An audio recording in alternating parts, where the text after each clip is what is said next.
lowest of the Muslims, the one who has the lowest status. Can you even compare, even between Abu Bakr and the Prophet ﷺ? Can you compare anything? No. The one is a prophet, and the one is the one who believes the prophet. He is the one that is inspired by Allah, and this is the one that must believe in the inspiration. There is no comparison even between Abu Bakr and Umar. And had the Prophet ﷺ said that the difference between the alim and the habit is like the difference between me and Abu Bakr, it would have been sufficient for us to understand. But no. He said, كَفَضْلِ عَلَىٰ أَدْنَاكُمْ, like the superiority that I have over the lowest one of you.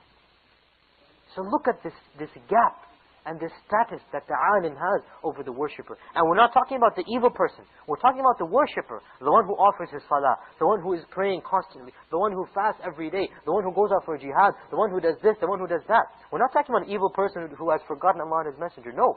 The Prophet ﷺ is comparing the alim with the worshipper, not with the evil person. And this is the status. So imagine what is the status of the alim over the one who doesn't even pray, the one who doesn't even fear Allah subhanahu wa ta'ala. This, at least the worshipper, he fears Allah in his own way. And he worships Allah. That is the status that he has. So really it is amongst the blessings of Allah subhanahu wa ta'ala that He has given the scholar and the student of knowledge this status. And on top of that, He has given him the blessings of going out and studying.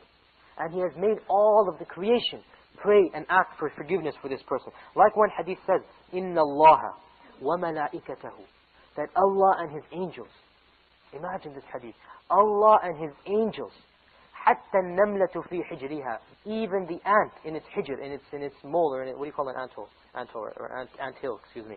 Even the ant in its anthill, وَالْحِيتَانُ فِي الْبَحْرِ, and the fish in the ocean. So the Prophet starts off and he says, Allah and the angels. And then he said, even the ant and the fish, they send their blessings upon the student of knowledge and the one who teaches mankind good.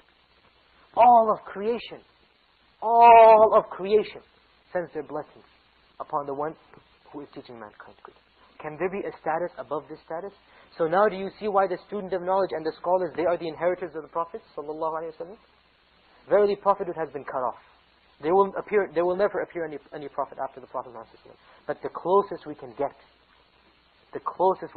to the knowledge of the Prophet is through the scholars. We will never be able to see the Prophet ﷺ now in this life. And we will never see another prophet after him. So what can we do? That is why the Prophet ﷺ said that when the prophets die, they don't leave money. No, there's things more important than money. They don't leave dinar and dirhams, gold and silver coins. They leave knowledge. So whoever inherits this knowledge, he is the one who has taken a very big share of the pie, if you like, and a big piece of the pie. Likewise, the benefits of the scholars is something which is not limited to this life. It is something which continues after his death. So the Prophet ﷺ, he said, إِذَا مَاتَ ابْنُ آدَمَ, when the son of Adam, when any man dies, انقطع عمله إلا من ثلاث. انقطع عمله إلا من ثلاث. All of his actions are cut off except for three things. So after a person dies, he's not going to fast anymore. He's not going to pray. He's not going to worship Allah subhanahu wa ta'ala, read the Quran. He can't. He's dead. So where are his rewards going to come from? One of those rewards that the Prophet ﷺ said, one of them is علم ينتفع به, knowledge that he spread and people benefited from it. So when a person was alive and he taught people good, he taught people something that was of benefit to them, even when he dies, that knowledge that is being benefited from, he will still be rewarded for that knowledge. So for example, a person converts to Islam. You take the responsibility of teaching him how to pray. You die the next year. As long as that person is praying, you will get his reward. And obviously he will get full reward too, like the Prophet ﷺ said in one hadith, that whoever teaches another person good, then he, in other words the person who taught, the teacher, will continue to get the good of his student without decreasing the reward of the student. So don't think now that if you learn something from someone, your thawab or your reward will be less. No. Verily Allah subhanahu wa ta'ala is not stingy with reward. وَالْعِيَاذُ بِاللَّهِ. Allah subhanahu wa ta'ala is the most generous when it comes to this. Is the most generous with rewards and His mercy. So don't think that if you learn something from someone, you're going to get less reward because you were taught it. No. Rather, the Prophet ﷺ said that when you teach someone to something, then the teacher will continue to get the reward of his student without decreasing the reward of the student when he acts upon it. And likewise, when that student teaches another student, and he becomes a teacher, then the benefit will come not only to the first teacher, but to his teacher too. It's like a domino effect. That the more people you teach, and the more people they teach, the reward will always come back to you, without decreasing the reward of those who acted upon it. It's like an infinite domino. You start off with 1, 2, 8, whatever, exponential. It goes on and on and on. This is the benefits of the student and the teacher of knowledge. That when a person dies, like the Prophet said, that when the person dies, his actions are cut off. What else are you going to do when you die? You can't pray, you can't fast, you can't read the Quran, you can't, but there are 3 things that remain. The first one was a pious son that prays for him.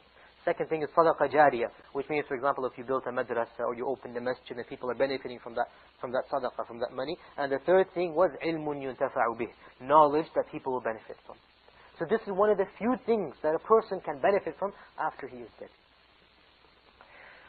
Likewise, because of all of these factors, that we have mentioned, Allah subhanahu wa ta'ala has saved the student of knowledge and the scholar from his curse.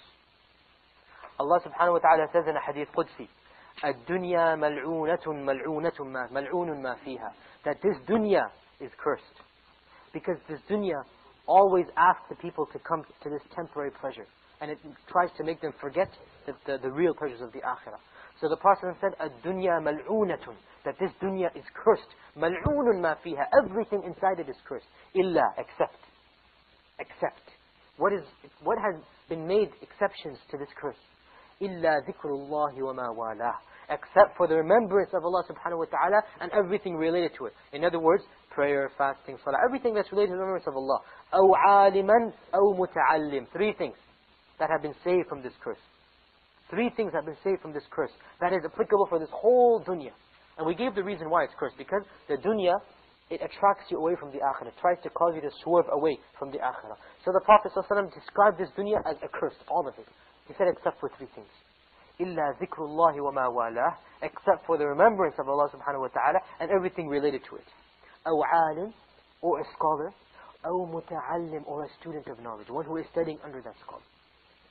3 people, that's it. Or 3 categories of things, that's it. So obviously, don't we ourselves wish to be amongst one of these 3 categories? And it's very easy to do. Change our intentions. And make sure that we fall into one of these 3 things. Either try to learn, or try to become an alim, or try to remember Allah subhanahu wa ta'ala and be around the remembrance of Allah subhanahu wa ta'ala. Now I'd like to point out some, if you like, obligations that we have. Well, firstly, I'd like to quote a very beautiful thing that Hassan al-Basri said. Hassan al-Basri was a very famous tabi'i. Tabi'i is a student of the Sahaba. Who knows what year he died? 110 Hijrah. Hassan al-Basri was one of the most famous tabi'in, that's what I'm just saying. So you should know some of these dates, All of you know the dua, رَبَّنَا آتِنَا فِي الدُّنْيا حَسَنَةً, right? وَفِي الْآخِرِ حَسَنَةً. All of you know this dua, right? All of you know this dua. You know how Hassan al-Basri interpreted this dua. He said, رَبَّنَا آتِنَا فِي الدُّنْيا حَسَنَةً. What does this mean, رَبَّنَا آتِنَا فِي الدُّنْيا حَسَنَةً? Give us the good of this world. He said the good of this world is ilm and worship. The good of this world is not, women and cars and money and no. The good of this world is ilm, al-ilm wal-ibadah. رَبَّنَا آتِنَا فِي الدُّنْيا حَسَنَةً قال العلم والعبادة. وفي الآخرة حسنة قال الجنة. So Hassan al-Basri, he understood this verse. He said, the only good of this world, there cannot be any good except ilm, and then what that ilm leads to is the worship of Allah subhanahu wa ta'ala. Ilm and ibadah. That's it. This is the good of this world. And he said, وَفِي الْآخِرَةِ حَسَنَةً, the good of the akhirah, he said Jannah. So the ilm and the ibadah, it leads to this Jannah. It leads to Jannah. So realize then, after this short talk, inshallah, I hope that I've, inshallah, given you some encouragement and some type of, if you like, comparison between what we're doing now and what, we might do in other times. Realize that knowledge is the goal of every single believer. To attain this knowledge should be the goal of every single believer. Realize that knowledge is the life that separates the people that really have a heart from the people that are really dead. Even though you might see them walking around on the face of this earth, they still haven't entered their graves. Knowledge is what separates the true living from the true dead. Realize that knowledge is the light of this world. Knowledge is the light of this world. That a person who has eyes, he will benefit from this light and he will realize it exists. And only a person who is blind will not benefit from this light. That is why Allah subhanahu wa ta'ala calls the Qur'an, and the Qur'an is the basis of all knowledge. He calls it the ruh, the spirit. It is the life. وَكَذَلِكَ أَوْحَيْنَا إِلَيْكَ رُوحًا مِنْ أَمْرِنَا. This is how we have inspired you with a spirit from us. The Qur'an, it is as if it is life.